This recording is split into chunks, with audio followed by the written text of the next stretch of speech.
Okay, Bismillahirrahmanirrahim. Assalamualaikum warahmatullahi wabarakatuh. My name is Muhammad Nukini bin Nizam, and my matrix ID is 240000184. And I am currently right now first year in Bachelor of Shariah in UM. And today I want to talk about, okay, first my topic, my main subject is Principal Economy, Shariah in Islamic Economy. Yes. Which is the code is IIP 1010. And today I want to talk about one of the important points in this subject, which is some of the contributions made by Islamic economics. Now we know that there are a lot of economics, such as conventional economics, Islamic economics, and many more that you guys can search in the YouTube, in the Google also. But I don't want to talk about the roughly about that, the main point. And I want to talk about the the benefit, the goods, what is the contributions made by Islamic economics, maybe throughout the world, maybe throughout the country or throughout the society. Okay, so without further ado, let's begin. Okay, one of the reasons for this is that the subject matter of both discipline is the same, allocation and distribution of scarce resources. Another reason is that all conventional economies have never been value neutral rather than Islamic economy. They have made value judgments in conformity with their beliefs. As indicated earlier, even the paradigm of conventional economic has been changing. The role of good governance has now become well recognized, and the injection of a moral dimension has also become emphasized by a number of prominent economists. Moreover, Islamic economists have been benefited a great deal from the tools of analysis developed by, maybe you guys can search this, by neoclassical, Keynesian, social, humanistic, and institutional economics, as well as other social sciences, and will continue to do it in the future also, inshallah.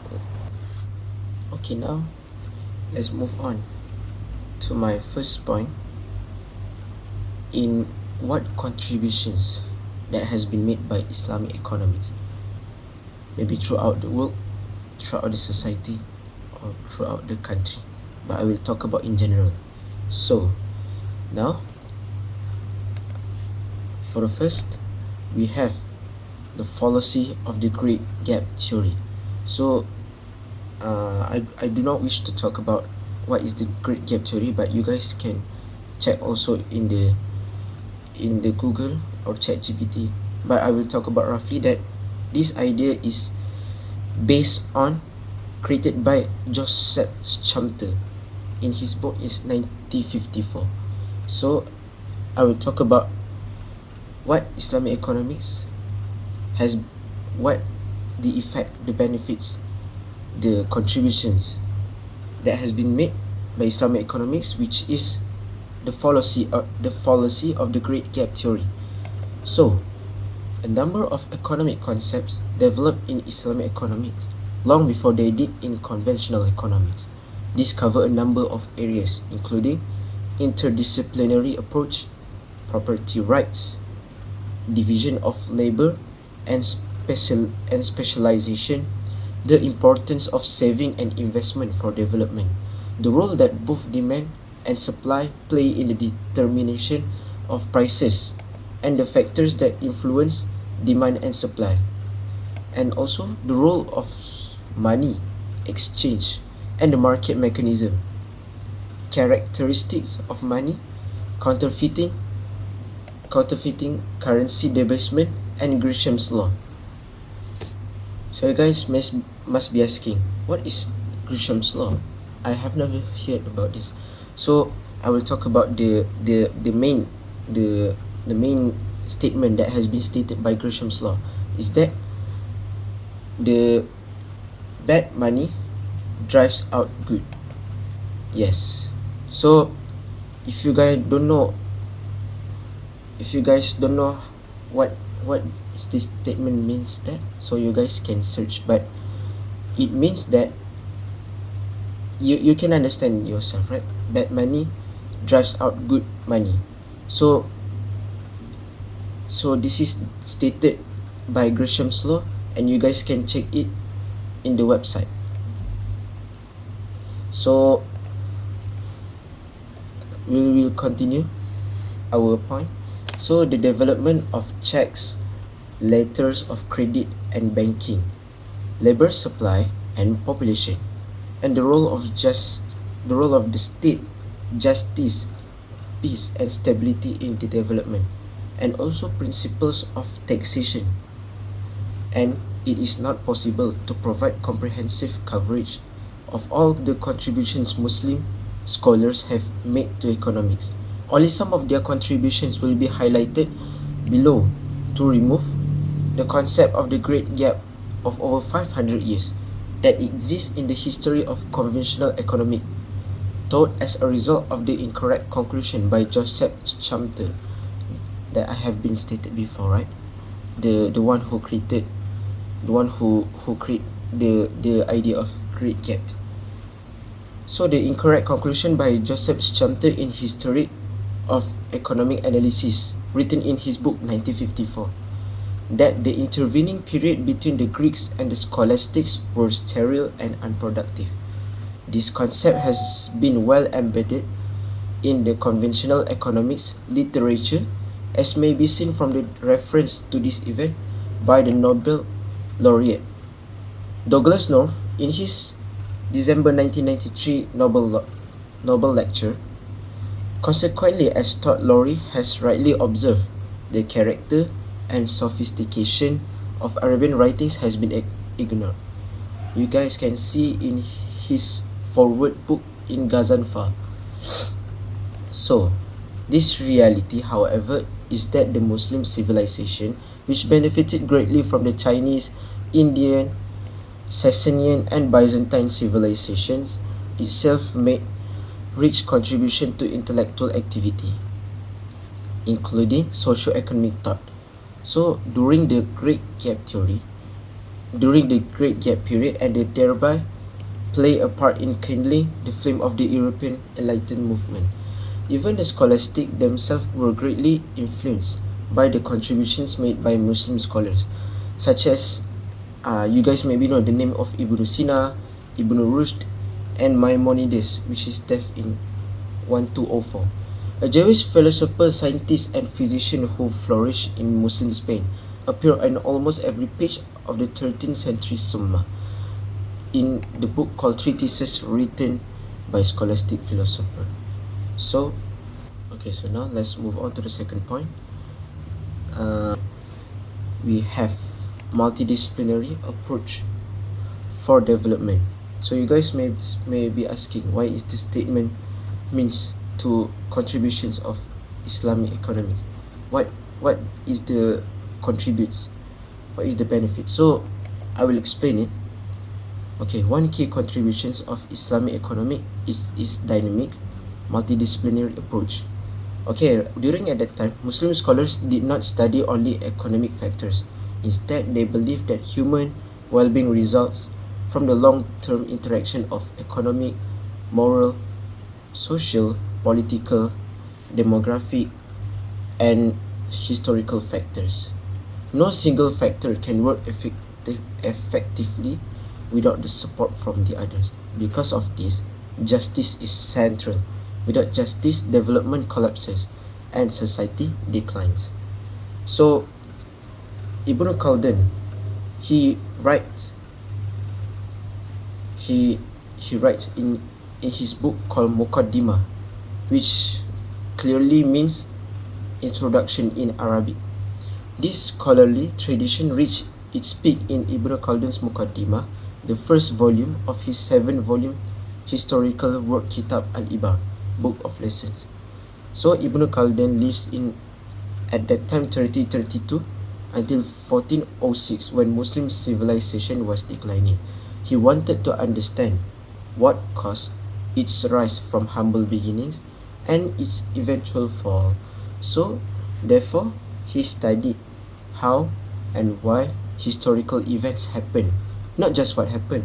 He introduced cause and effect analysis into historical study.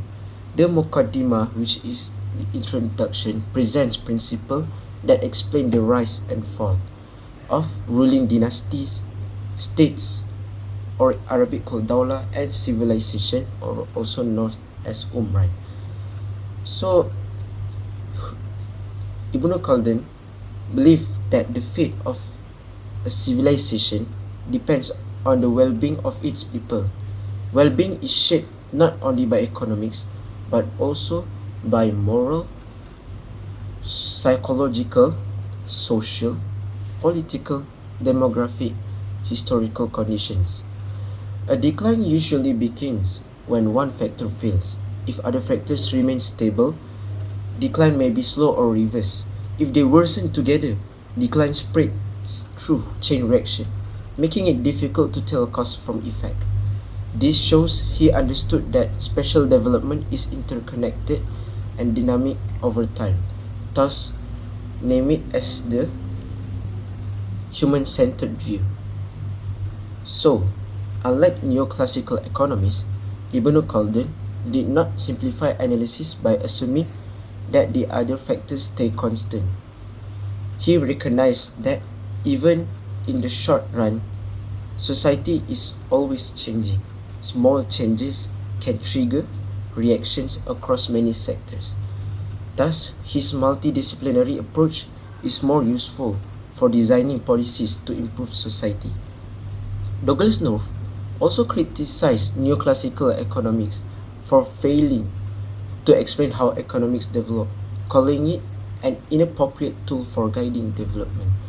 And other Muslim scholars, they contributed greatly to economic thought, such as, maybe you guys can search it, Abu Yusuf, Al-Mawardi, Ibn Hazmi, Al-Sarakhsi, Al-Tusi, Al-Ghazali, Al-Damashqi, and I think there are many more, but not has been stated right now, like Ibn Khaldun also, Al-Makrizi.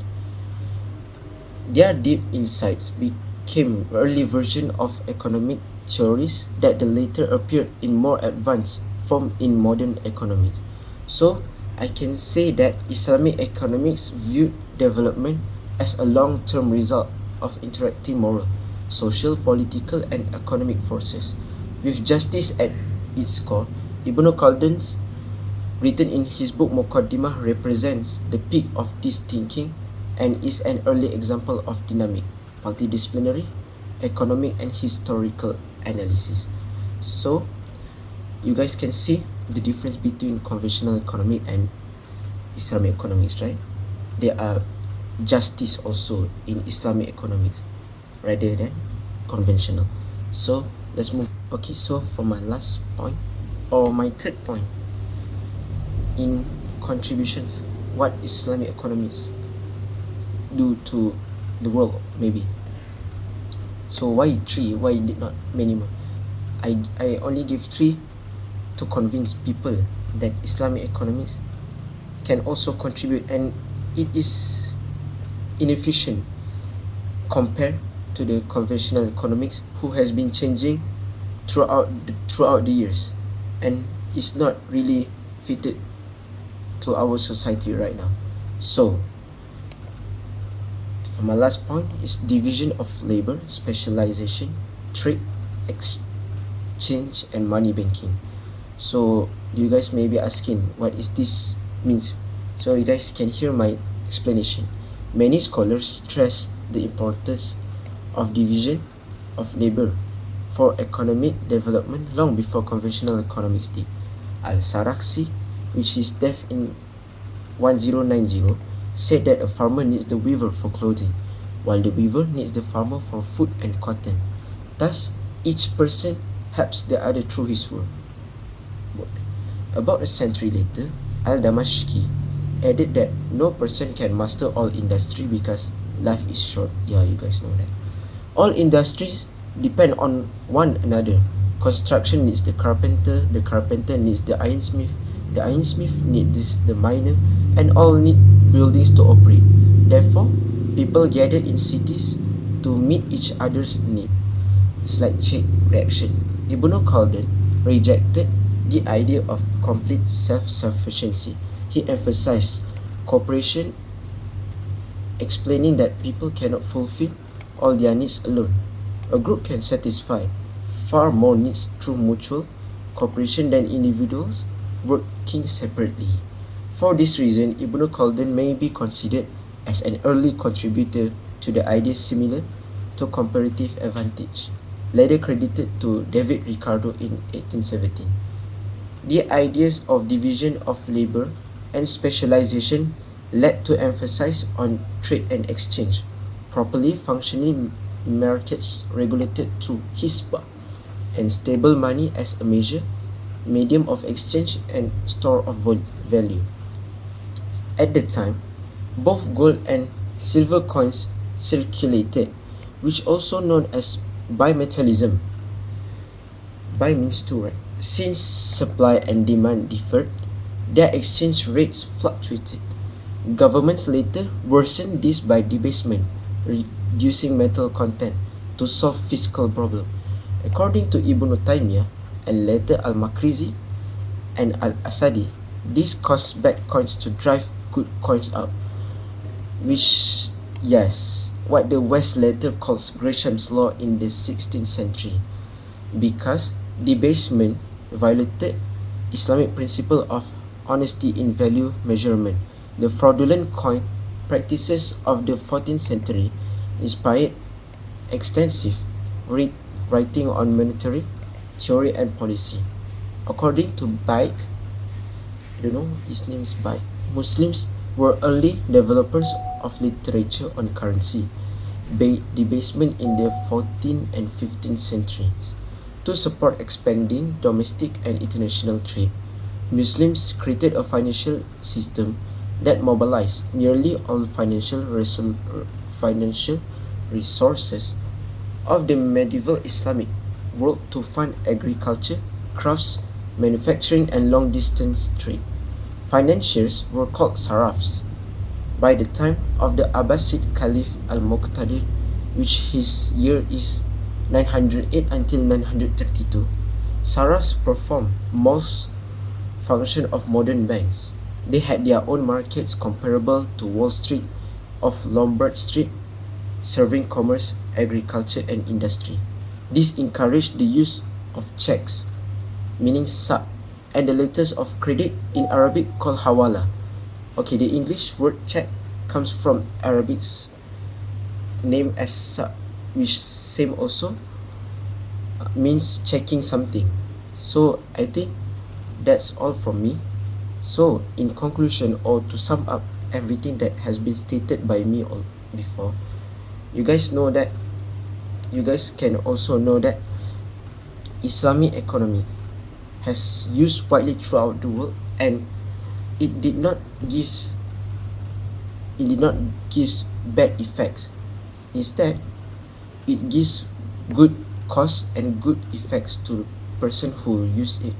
And we can know that by the contributions of Islamic economy, we also know that Islamic economics has made a big impact to the world. And I don't think that the world that we live right now can stable like we are used to live like this. It's mainly, I think, it's from the contributions of Islamic economy. So I think that we know that without Islamic economics, the ecosystem, the economic system in the world, regarding conventional economics, maybe many more will be fall down badly. So wabillahi taufiq wal hidayah. Wassalamualaikum warahmatullahi wabarakatuh. Thank you for watching.